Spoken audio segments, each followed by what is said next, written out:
চন্দার কথা উত্তর দিতে পারছে না। চন্দ্রাবলী কি করলেন না, গোবিন্দের যুগল করে ধরলেন, যুগল করে ধরে নিয়ে গিয়ে নিজের ঘরে সেবা করছে।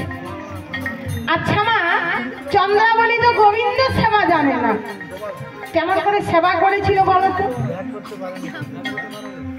রাধারানী ছাড়া গোবিন্দ সেবা আমার কেউ জানে না।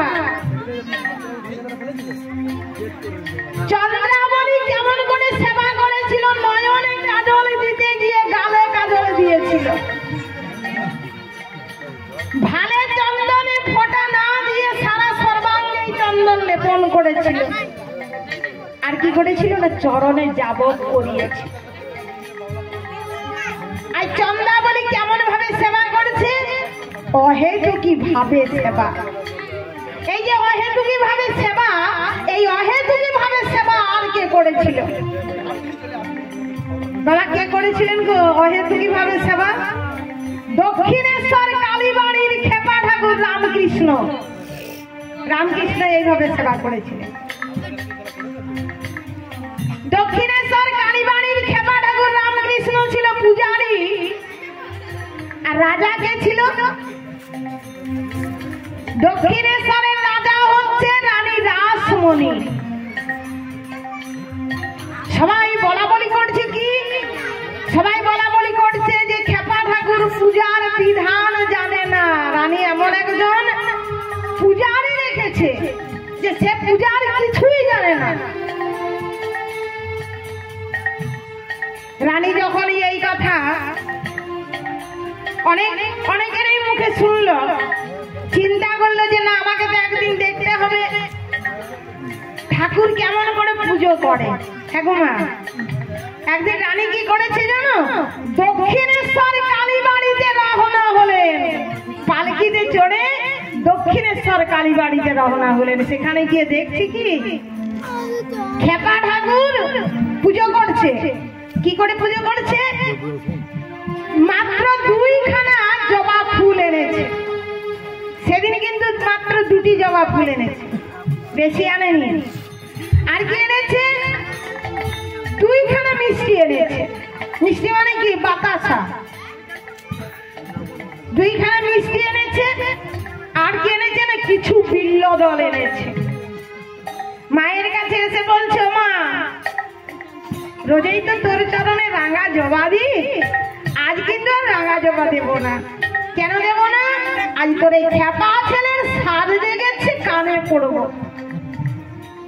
খেপা ঠাকুর বলছে, আজ আমি পড়বো, তোকে দেবো না, তোকে দেবো বিল্ল দল। আর এই জবা ফুলগুলি আজ আমি কানে পড়বো। তবে যদি বিল্ল দলে রাঙা জবা হয়, তাহলে বুঝবো চরণের গুণও আছে। আর যদি বিল্ল দলেই থেকে যায়, তাহলে কি বুঝবো গো? বলছে যদি এই বিল্ল দলগুলি তোর চরণে দিলে রাঙা জবা হয়, তাহলে বুঝবো চরণের গুণ। আর যদি বিল্ল দলেই থেকে যায়, তাহলে বুঝবো চরণের কোনো গুণ নাই। এই আমার রাঙা জবার এই গুণ আছে। এই বলে ঠাকুর কি করে জানে? 2টি ফুল 2টি কানে পড়েছে।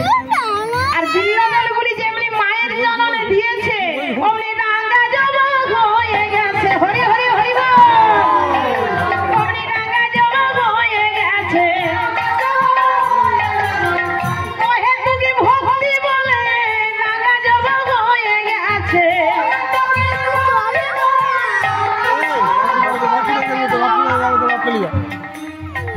রানী রাসমণি চিন্তা করছে, বাবা বাবা বাবা, একে বলে পূজার বিধান জানে না। কি গো, যার পূজায় হয় বিল্ল দলে রাঙা জবা, তাকে বলে পূজার বিধান জানে না। দেখি আবার ঠাকুর কি করে। সেই যে 2খানা মিষ্টি এনেছে, সেই যে 2খানা মিষ্টি এনেছেন, সেই 2খানা মিষ্টি হাতে নিয়েছে। হাতে নিয়ে মাকে বলছো, মা তোর এই খেপা ছেলেকে না বড় খিদে পেয়েছে, এই মিষ্টি আজ আমি তোকে দিচ্ছি না, এই মিষ্টিগুলো আজ আমি খাবো। ঠাকুর 1খানা মিষ্টি খেয়েছে, আর 1খানার আধখানা খেয়েছে, আধখানা মিষ্টি মাত্র হাতে আছে। মা দেখলেন কি না, আজ আমার এই খেপা ছেলে আমাকে একটুকুও দেবে না, আজ আমাকে না খেয়ে থাকতে হবে। মা কি করলেন না, তখন সেই কষ্টি পাথর হতে জিভা বার করে দিলেন। যেমনি জিভা বার করে দিয়েছে, ঠাকুর বলছো মা এই মাত্র 2খানা মিষ্টি, 1খানা আর আধখানা খেয়েছি, আধখানা মিষ্টি রেখে তুই জিভা বার করে দিলি খেপি? তুই জিভা যখন বার করেছিস তখন এই আধখানা মিষ্টি তুই খা।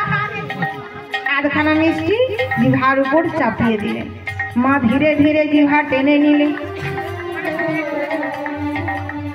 রানী রাসমণি সেই যে অন্তরাল হতে দেখছিলেন, হঠাৎ মূর্ছাগত হয়ে পড়লেন। ঠাকুর দেখলেন একটা কি শব্দ হলো না, কি গো একটা শব্দ হলো না, চেয়ে দেখছে রানী রাসমণি মূর্ছাগত।